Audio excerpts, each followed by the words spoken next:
With Flesh and Blood's new set, Dynasty, coming out recently, man, I've had a lot of time to reflect. Just think back on when I first joined Flesh and Blood and where we are now. And something that's been very interesting to me is Dynasty is set number 8 in Flesh and Blood's history. 8, right? That's a big number. I came into this kind of scene when we were on the third set, Crucible of War, and it just amazes me how fast time flies and how we're at the 8th set of Flesh and Blood. And today I just want to rant on about a bunch of different subjects like that. But it really is interesting, man. Like, if you look at new indie TCGs, per se, right? New startup TCGs that are coming out of the woodwork, like Flesh and Blood was when I first picked it up. It is not that way anymore. I think that it's very apparent to me that Flesh and Blood and Legend Story Studios is showing their maturity in the industry. I mean, they've been around for over 3 years. They've constantly made product every year that's better than the last. They constantly listen to feedback from the community, constantly tweak their product, constantly put new things in, try new things, keep upping that level of quality in their product. I haven't seen them like diminish at all. It's been the same quality or more. They're pushing the boundaries of things, and we've seen this in the recent set. Like in the last set, Uprising, we saw a lot of these Marvel dragons, and if you looked at them, right, it was insane. Like when you took the card and flipped it over, that amount of cold foiling feeling of whoa, like this is some really cool piece was really cool, man. That, and they've just done a lot of different things. And with Uprising, we've had the whole thing spoiled where they're going to do the Emperor, and it's going to be a big lottery card, like 1 out of 10,000 packs. That is brilliant, man. I mean, it's really great that they're constantly evolving their product over the years, and I think that that's something that's sorely missed out there in the community. And I think a lot of us, we're very short-sighted in life. People as individuals, we get into these mindsets and these feelings of like, okay, this current moment in time is the only moment of time that has ever existed, and like you filter your fish-eyed lens right into the current moment without thinking long term, without picturing things into the future of, okay, like, are things changing over time? And it's really hard to predict the future. It is. But if you look at where we are now, where Flesh and Blood is now at 8 sets in versus, before, I think we can confidently see, like, okay, before we were worried about all these things, and then time moves on, more sets get produced, things go on, and I think that overall, Legend Story Studios may be seen from the public in different eyes of like they don't really do like things immediately, but I think they're very calculated. They take their time. They make sure that they're doing the right things instead of making quick judgment calls. So, I think when we see this new set Dynasty get released and people are opening it, I think it's just going to be another like standpoint of that where we're opening the product and be like, whoa, like this is really top notch. And overall, I've talked about a lot of different TCGs on my channel. Not too many, but a good amount. But I really want to harp on the quality of the product and the gameplay. Now, I think that from where Flesh and Blood really came onto the scene, and in 2020, they started the whole just mindset of new TCGs can succeed, and the whole TCG revolution of like new TCGs come into the market. I fully believe that Flesh and Blood started that.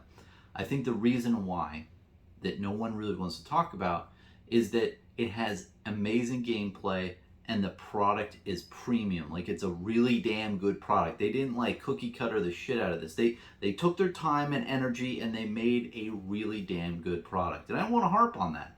The product is really damn good, especially when you compare it up against different games. And I know you might say, Bronson, gameplay is subjective and all this stuff, and there's a lot of subjectivity in evaluating games versus other games, and that's why I've been making videos about it. That's why I'm trying to tell you guys, and what I'm telling the public here is that I feel like games can be judged against one another, and when you see something like Flesh and Blood producing quality stuff, it definitely goes to show. And especially because, like, Yeah, I mean, you can see the card quality is top notch. They haven't had to like change their card quality or printing technique to any large extent overall. The only printing change was, I think that the Japanese cards are a little bit thicker. It's no big deal.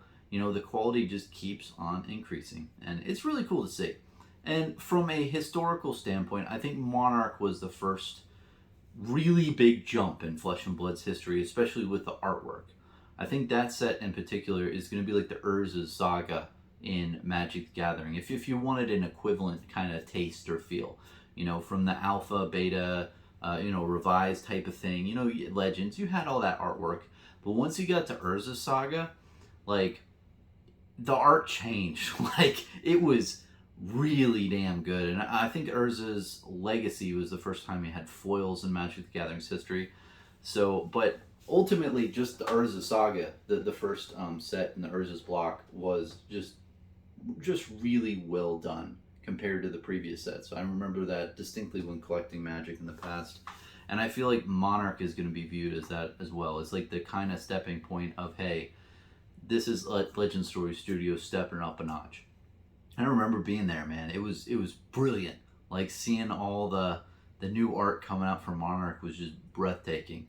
And, you know, all the other previous art in Alpha and Arcane Rising, Crucible War, there are really good artworks respectively. And I don't mean to cast any shade there, but I think as a community we can really just, you know, if you're judging one set to the other, Monarch definitely seemed like a step up, and they kept that pace. You know, every set since has just been really great art, great like mechanics. You know, of course they've had their hiccups. Like, we had Starvo being a rat bastard for maybe 6 months. But you know, there's a system in place that got him out. But you know, overall, Dynasty. The point of this video. 8 sets in, man. It's wild. I feel like an old bastard now. I mean, I can't imagine in like, because think about how much card pull we have now. We're what, over 3 years into this game, right? We're 3 years into Flesh and Blood's history. I think that 3 years coming up in like a month. So let's say 3 years of Flesh and Blood's history. We have 8 sets that well, you know, Dynasty will be out, you know, at the 8th year or at the 3rd year. 8 sets. How many heroes, guys? Like 30 different heroes? What is this game gonna look like in another 7 years, at the decade mark, at the big mark there? Well, what's it gonna look like in 6 years?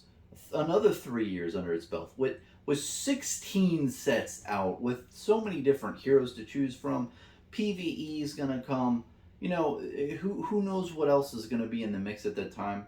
You know, but what I really want to harp on is the reason why I really like sticking with this game. And I'm drinking the most amount of Kool-Aid for Flesh and Blood. I understand that I'm biased, but what I really love about them is that Legend Story Studios just cranks out good product.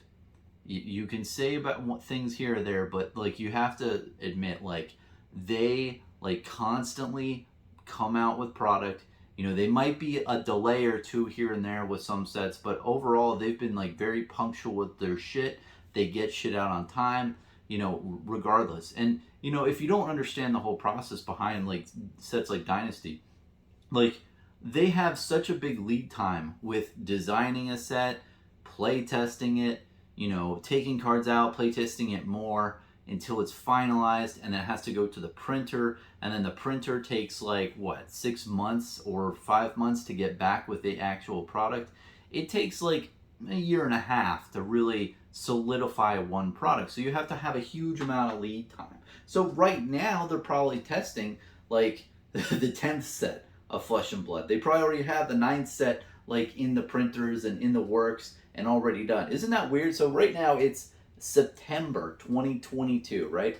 They probably have the 10th set of Flesh and Blood almost ready to print by now, because it has to be ready in 6 months in March 2023. Isn't that wild to think? And right now, we only know about Dynasty. Like, Dynasty is going to be a big thing. People are going to be talking about, really hyped for it. There's going to be that hype window of content creators like me just like plugging out Dynasty and showing the preview cards. And everyone's going to be going crazy and like, this changes the meta. You know, that's what we're all now focused in our little mind bubble. Like I said earlier, we all have our like fish-eyed lens of only like this time period. But what you don't realize is there's so much shit going on in the back of Legend Story Studios that, you know, our brains can't even comprehend that, you know, next level shit. You know, and it's just wild to me that there's a mystery set, we don't know what it is, in Legend Story Studios. They're playtesting it now, and they're about to print it, most likely. Because it does take around 6 months lead time to find the paper, get Carta Monday on it, you know, printing their game, because they have all these other obligations like Magic the Gathering and a bunch of other different games out there and a bunch of different stuff that, you know, Flesh and Blood has to join the queue 6 months ahead of time. That's wild to me. That's like absolutely wild. And the reason why I'm saying this is that out of all the TCGs out there, Flesh and Blood really has their shit together, you know? They really do. And there's been a lot of stuff that said, especially in the middle half of 2022, that I just don't believe it, you know? Especially the collector side, man. If the collectors aren't here, then why are the cards so damn expensive? Why can't I buy the cards I want because they're too damn expensive? It doesn't make sense. But for the point of this video, Dynasty, I already know it's going to be a great set. You know how I know that? Because the last 7 were pretty damn good. And I'm really looking forward to this new one. Especially because I'm going to tell you straight up, you know, Uprising, I loved every single hero that came out at that point. Really awesome, just design aspect. I could see myself playing all of them. They're really fun heroes to play. Like, I feel like they did a great job with that in Uprising. I feel like the only hiccup was the draft was a little bit tough. It was really hard to draft from what I've heard from like the people who are a lot smarter and big brained of that than I am. For me, it doesn't matter because I just auto pick in the beginning and I have a great time. But I know that that's a low brain type of strategy because there's this whole mathematical equations you have to do when you're drafting. If you don't know about it, it's very interesting, man. There's this like meta game in your head that you have to look at the cards, all the packs that you're getting, and see like what other people in your pod are drafting based on their choices. So that's cool. But Uprising didn't have as much of that background strategy due to the nature of, you know, the card packs. But what's cool is you had the foil, the cold foil slot in the back with the token. Brilliant, man. Like they are making really well decisions over the years, and just really looking forward to the set. And I know I haven't really said much in this video. I know I've talked very generically, and I know that the content in this might be a little sparse, and I'm just saying general things. You know, it's just a lot of times I don't want to use the word faith, but you know, you learn from the past what's going to happen in the future. And I think when a lot of people speculate and they look at a lot of stuff, and you know, I think that a lot of people don't really take into consideration that like, there's a lot of sets of Flesh and Blood that were made in the past, and look at what happened. They came out, cards were great, you know, art was great, people were happy. You know, new set comes out, cards are great, people are happy. Like, it's just this constant thing. And people can whine and bitch around here and they're like, oh, I didn't 10x my money, I didn't double my money overnight, or oh, the price of my cards went down because of, you know, the market or some other type of force. You know, you have different things out there from that. But all in all, Flesh and Blood is very collectible. It is, and I think that, you know, this is another topic for another video, but it's collectible because it's going to stay around for a while. It has a track record, and it's just a really, really damn good game. So I think I'm going to leave it off with that. But what will be interesting to me is over the next couple of years, just a side note at the end, this set, Dynasty, is the second of the block of Volcor. So it seems like they're making 2 sets in each region, which is really cool. And if you haven't seen that, like basically Tales of Aria and Everfest, those were all both in the land of Aria. So Aria is here up in the map, I believe, where Bravo is located. Volcor is down here you know, down here where my balls are at, is Volcor, and they're like the fireplace. So it'll be interesting to see what place comes after Volcor. We going Mysteria, we going to another place over here like Metrics or the Pits. It'll be cool. It'll be cool to see. And I mean, this is Solana, and I guess you could say Monarch kind of had Solana as kind of like the beginning. I could see that because essentially what happened in Monarch is Solana got like just obliterated. Like these demons from the void came and just completely wrecked it. Yeah, so it'll be interesting to see where the adventure leads in the future and really the lore behind the game as well. Like, lore hasn't been really talked about as much. The lore book is just a brilliant piece of literature in the Flesh and Blood world, but like not a lot of people analyze it in depth. So anyway, this is my Dynasty video. I'm really looking forward to it. Really cool set.